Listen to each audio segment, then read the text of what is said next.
What's good, people? It's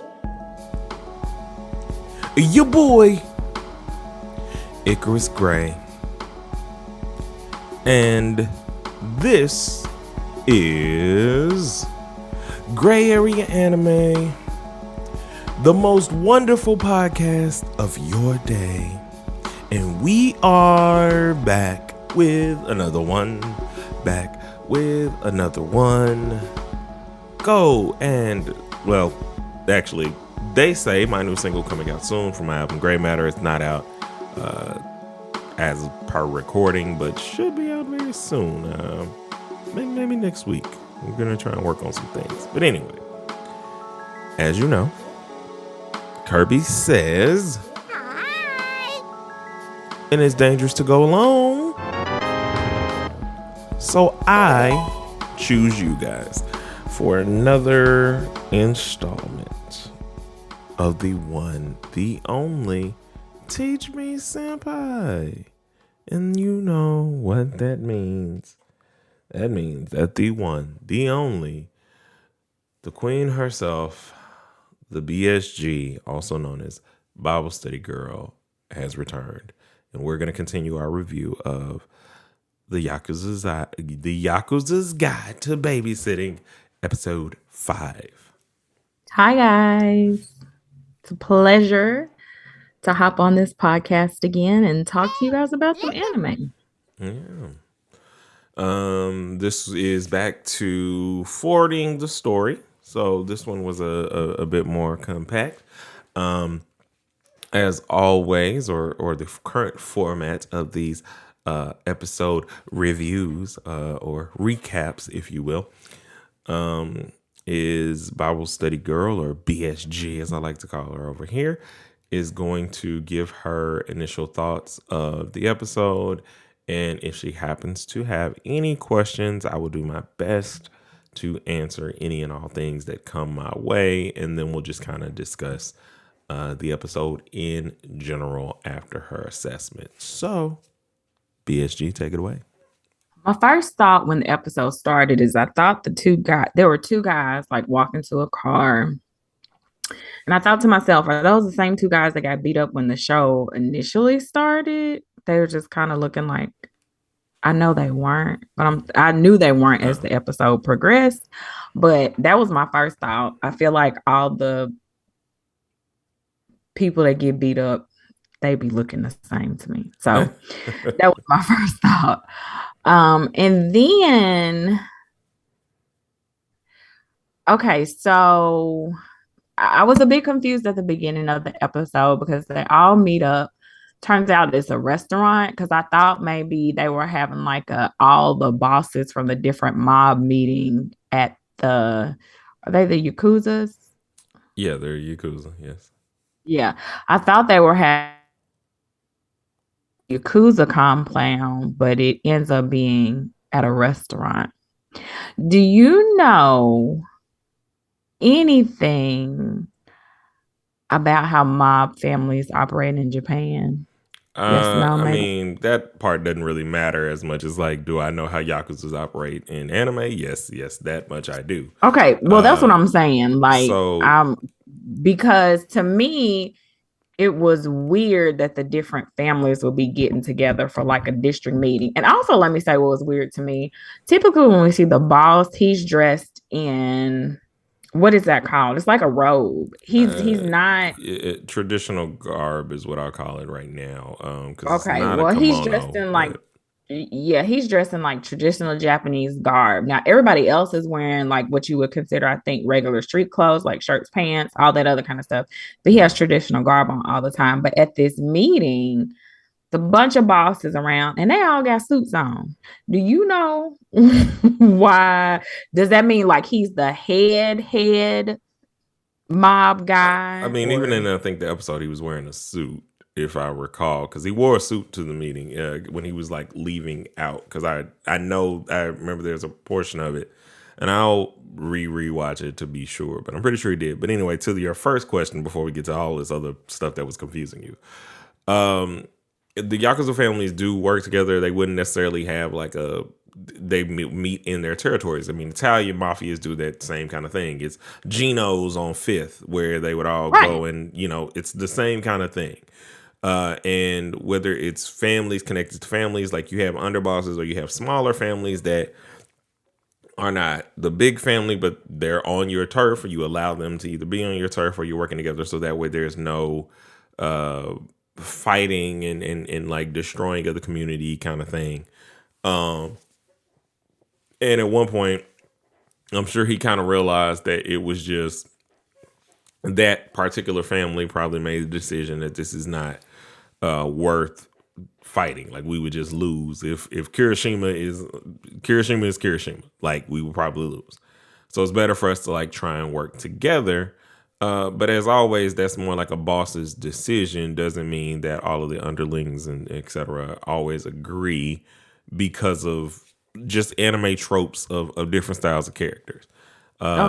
In that way. So, and again, like, it's just like I was saying earlier, them meeting at, I mean, they wouldn't necessarily always meet at the compound, because that's like, why would I always have you in my stronghold or show you what my stronghold is? I'd rather we well, I definitely get that. I was just looking at the interior. I'm like, well, where else could they be? But as the episode goes on, I do realize, so y'all out having, y'all done reserved a room and y'all eating dinner together. And I'm probably having, whether it's, business meetings or having a conversation about what's going on, like in terms of their turf, what are we, whatever activities they're having these conversations about, that's the general thing with the mafia groups or Yakuza groups. Okay. So we move on in the episode, of course. What is his name? Say it for me. I know his name. Kirishima? Yeah. Of course. That's not his name. Who are you looking for? I'm talking about the dude that's doing the babysitting. I know his name. Kirishima. It is. Or Toru is all you remember, because that's what Toru is probably what you're thinking of. Okay. Because that's his first name. It is Kirishima. Okay. Yeah. So see, I've been neglecting my own thought because I got stuck on his name. Like, dang it, I don't know why I can't pull his name up right now. But anyway, I thought it was interesting. I think this episode is a good opportunity for us to see his growth, but for us to realize he's still that dude, like, point blank, period. When he's going up against the underling family that you were talking about, I think I actually was just having this conversation with my friend today. Sometimes people just hate you for being you. Mm-hmm. Kirishima has done nothing to this man. He's just being Kirishima, and the man is picking at him just like, oh, you're not as bad as they say you are. I feel like he's trying to puff up and be seen as the big man on campus. When you talked about turf and all that other kind of stuff. So it's interesting to see the restraint that Kirishima has with him, but also, like I just said, at the end of the day, I'm still that dude. Like, no matter what you done said or what they done said on the streets, you see me with the little lady, but I'm still a gangster. And I'm finna have to show you. Like, I'm still. Can I talk about the end of the episode? Yeah, you can talk about the end of the episode. Did he unalive that man? No, the whole thing of having their, like, if he unalived them, he would not have their heads above the ground. Like that's more of a, you gonna live, but I mean, you just gonna be, it's just gonna be uncomfortable for you, and that's why they had the little nameplates on them or whatever, and they folks would have found them because they would have made a call and said, whatever had happened. Okay, I'm just saying, like, I was like, no, okay, is they unalive? No, because their heads would, like, I'm not leaving your heads out. Like, there are other ways like no, but you would leave their heads out as a statement. Like, what I'm saying is, if I'm making an example, they don't make examples like that. Like, I'm not. How do they make examples then? I mean, the example would be like, that's like sending somebody's finger and like stuff like that, or like I don't want them to find you. Like, you gonna sleep with the fishes or something like that. If I'm making an example, I think if you listen ma'am, to me, okay. if somebody buried me and leave my head sticking up out the ground, that's an example for What everybody I'm else. telling you is that they don't want people to find the body, like at all. Like if I'm not gonna make a dead example out of you in that kind of way. Like I'm not going to clearly give evidence to the people, like cops or whatever. Just I'm not doing that. Like there are certain Well, things that like I happen that they can't like do. But I'm just telling you, listen. as the one of us who has actually been out in the streets in a certain way, I'm just letting you know the expertise for anime and for this. I'm telling you that like the only people who leave examples like that, and that's a whole nother podcast, is you know who is them type people. They leave examples like that because they want a certain level of fear to exude. And things like this can, on a rare scale, happen. But that's with like smaller towns or bigger organizations that are like have infiltrated all kinds of like it's a whole lot of stuff that's got to go on that ain't going on in this anime for like they ain't that kind of family. Okay, let me ask you this question just about anime in general. Do you Mm-hmm. see a lot of animes where people are unalived frequently? Like, is there a lot of death on screen? Like, I know it's a lot of beating up, but like Yeah. true I death. mean, yes. I mean, it's a Oh, lot of like it's animes like I just have kept you within the realm of like these are story driven things. okay. Just But death in wondering. anime is a big thing, especially in shonen animes. Majority of shonen protagonists or shonen or shoujo protagonists, like they lost their parents. Like either their parents were murdered in front of them, or whoever the big villain is took them out, or all these And they different things be happen. okay, so they be showing the people get unalived, like in the show. They don't just allude to it. They be like, this is how they got Depends unalived. on the anime, but there are a lot of times where they will show you them being unalived.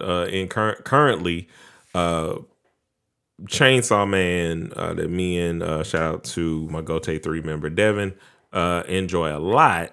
They're everywhere.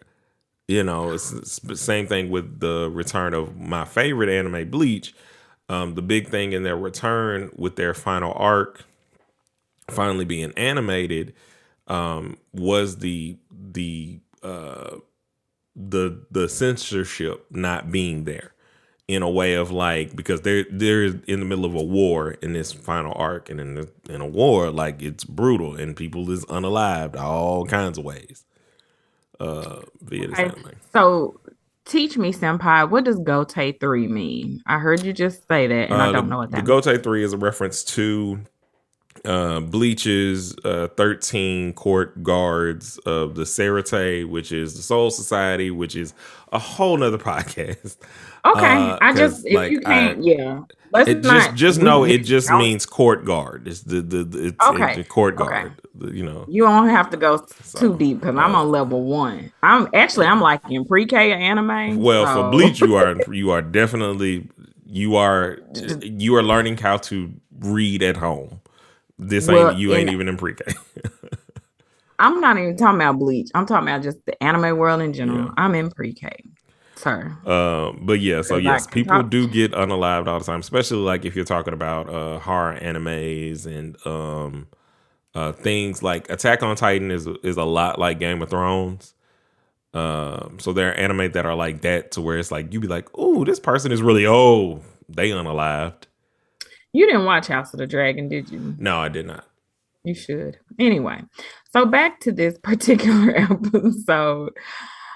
It was it was refreshing for me. It was a chance for me to really see his growth in action. Like he's restrained and refined some of those rougher edges that he has. However, he's still that dude. And so I thoroughly enjoyed the episode. I do have a question about something that occurred during the episode, if we have time to address it. What now? I have a question about something that happened in the episode, if we have time to address Yeah, we got it. time. Ask on. So it's Kirishima's day off, and Mm-hmm. he's out in the streets and he meets up with his friend. Mm-hmm. What's his friend, a man or a woman? Man, Hmm. Mm-hmm. Okay. Yep. Okay. That I don't know. I Is was there another question? I was very confused though. Do you see a lot of because he Yes. was To answer you before, like I think kind of know like where you like yes there are. I mean it's. well, I just feel like Japan is in my mind, Japan is more repressive and like that wouldn't fly for them. I mean if And you're talking about like Korea, oh, that's like North Korea. and South Korea. Japan is very Not to say that they're like progressive in a certain way, but like if you're thinking if about like according to this anime, they are very progressive because this man had painted nails, he was wearing heels, he was really big and tall. So I'm I gonna. wasn't sure, but his voice wasn't really so I wasn't sure if he was a man. I'm because I And don't he also gave a think lot of cruise because Kirishima was like, if a big muscular person grabbed me from behind, of course I'm going to punch them. And he's not the type of guy that punches women. I think well the thing is because dude grabbed him from behind, you don't know who it is, so you just punching. You know what I'm saying? You say what? I said if If somebody somebody, is yeah, but if somebody is he grabbing made you it from very behind. clear that it was he said some other stuff, and they'll get into that, and you'll be able to see that Okay. more. Okay. There's more Thank like you. there's backstory here. Because you have seen into the future in this show, But I you know. also knew then, like, so just it wasn't even like when I first because I know that. But let me clarify something really quick. Mm-hmm. So one, you were probably thinking of like Korean, North Korea, South Korea in terms of how they kind of do oppression in that regard. Mm-hmm. While uh, Japan is like seemingly more progressive in that regard, it's to a certain degree. And what I mean by that is the anime culture is not all over Japan. It's pretty much in a city in Japan in terms of like where the culture is big and flourishing outside of Tokyo called Akihabara.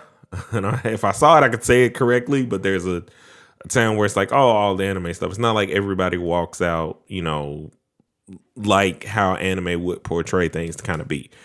Um, so, but anime in and of itself has a lot of iconic characters of all walks of life, all, you know, sexual orientations and so on and so forth. They are very, when they take on those characters, at least from things that I've seen, because I'm sure that there's some terrible trash out there that is like not respectful. But they handle with the animes that I've seen, they handle anything LGBTQ question mark, uh, you know, with a kind of grace and flourish. You'll get varying degrees of people speak.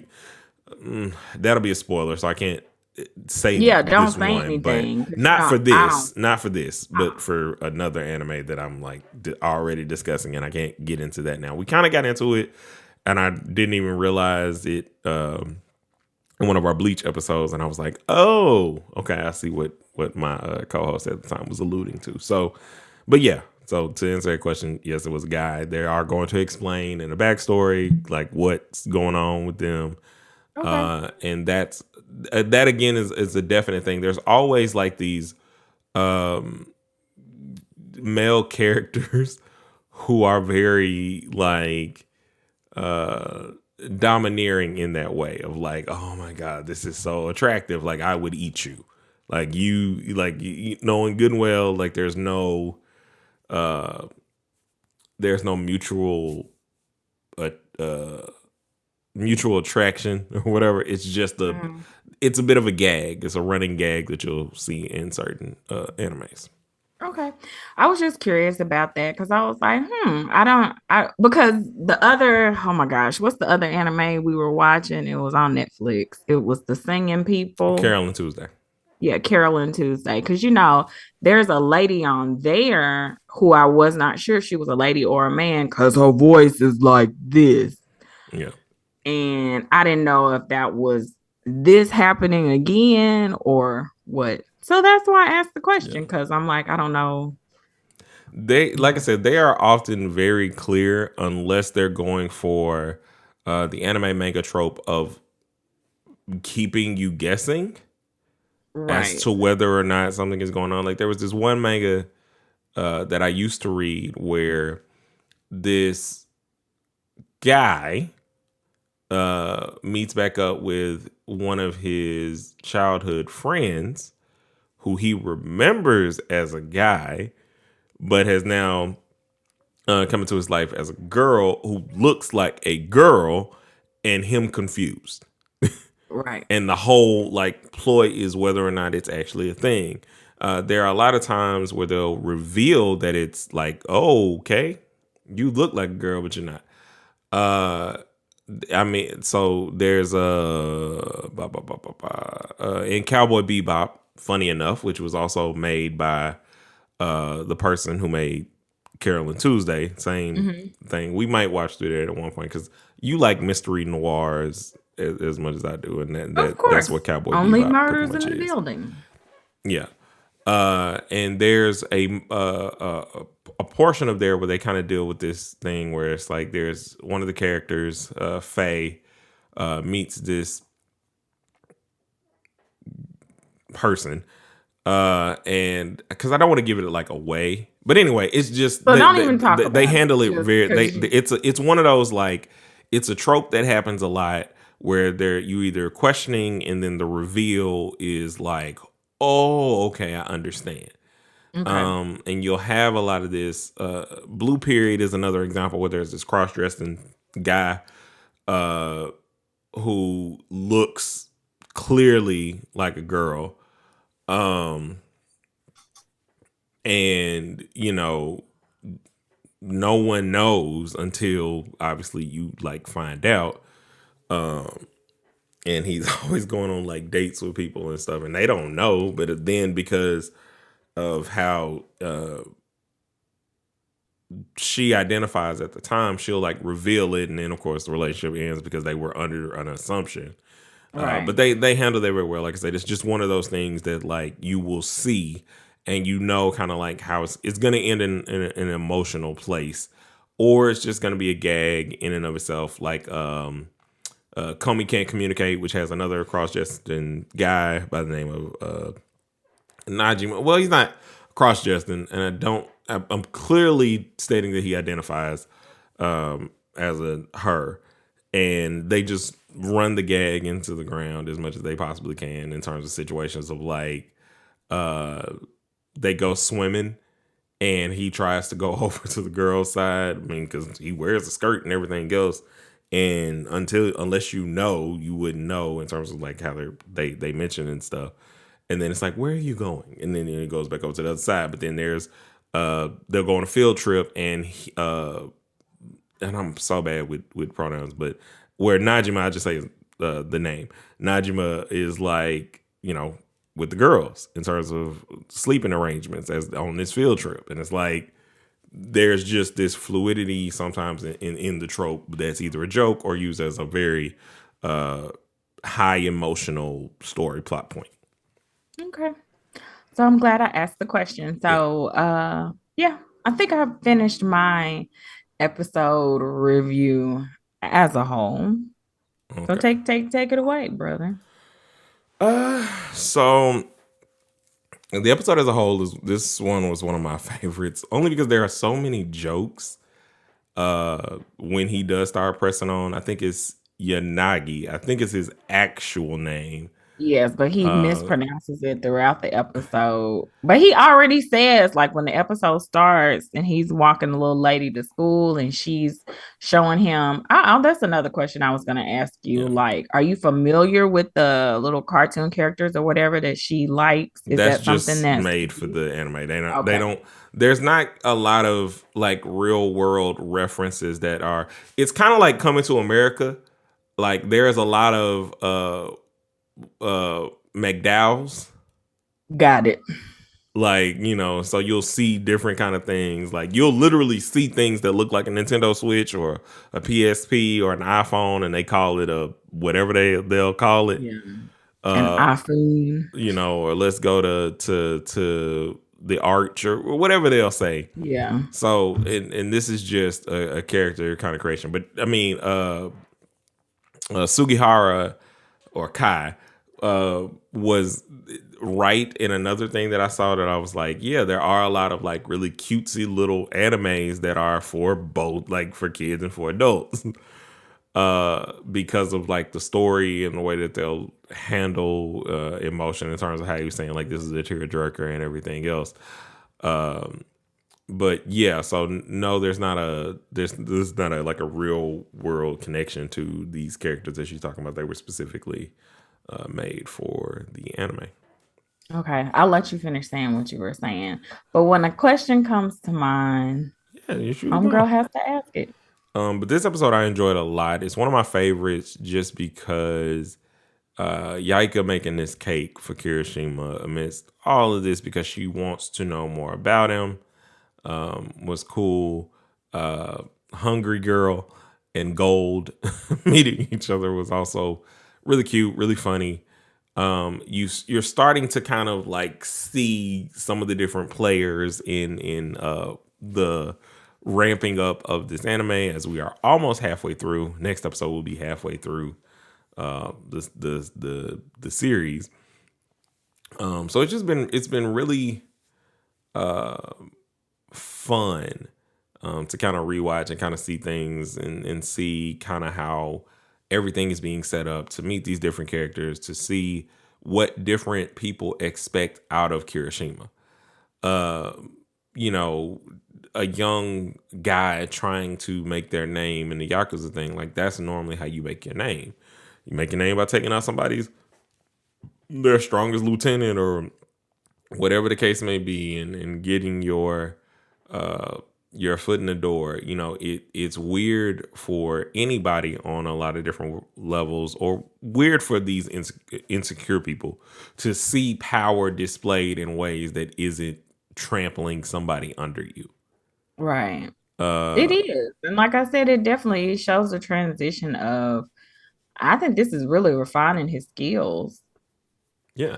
And even when he said, like, I'm not babysitting, I'm working.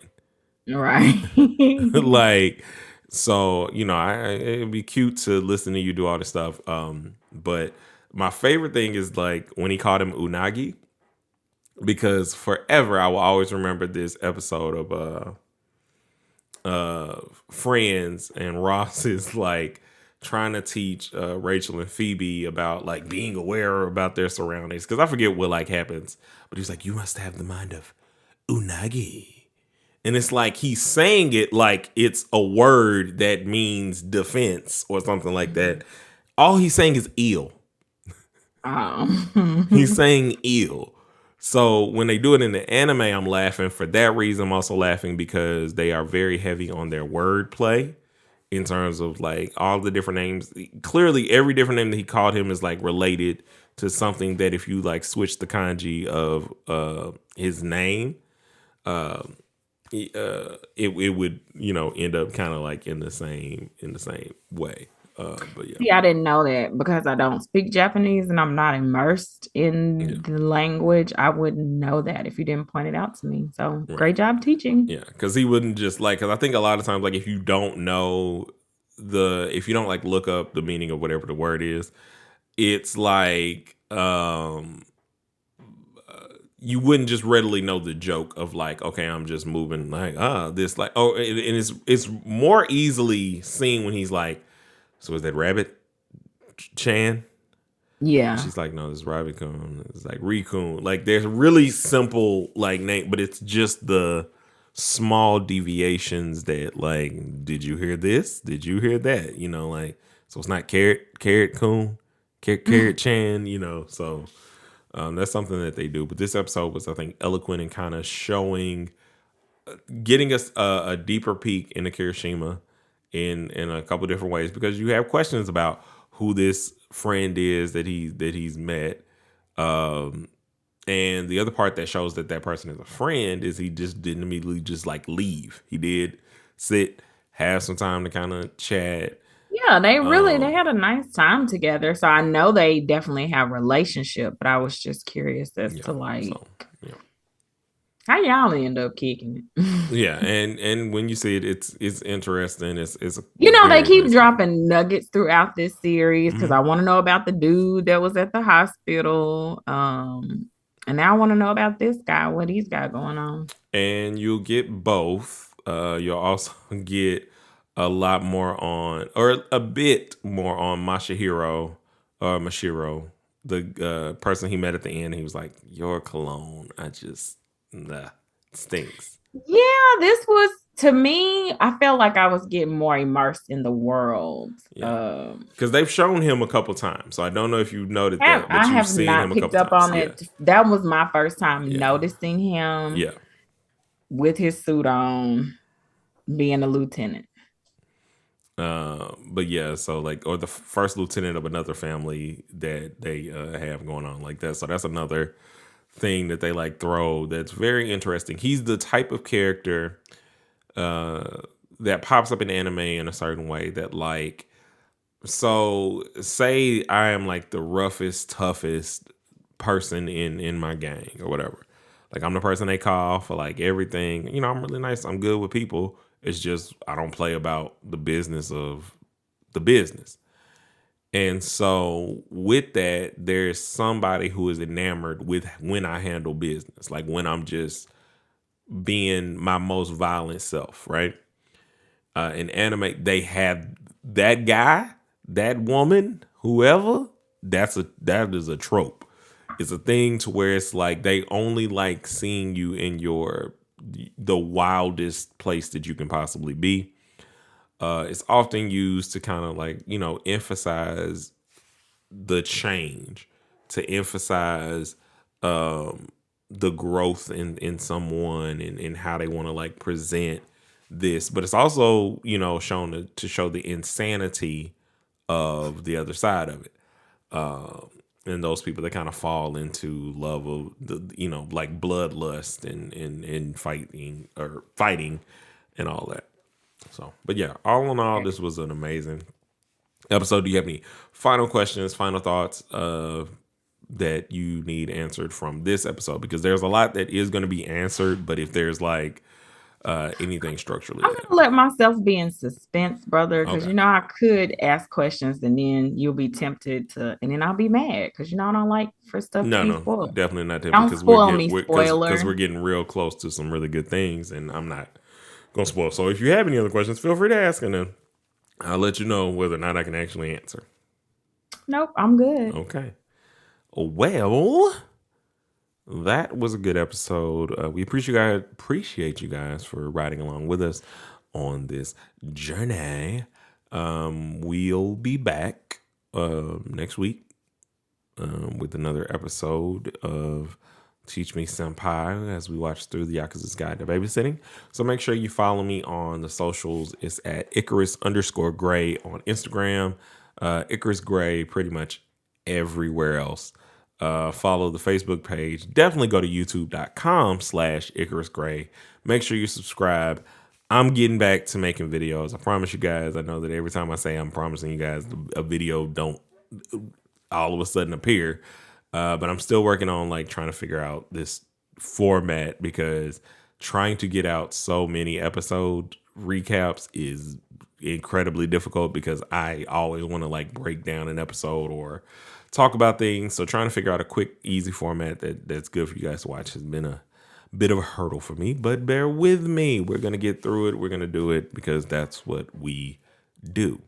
But anyway, until next time, a 1 and a 2 and a peace.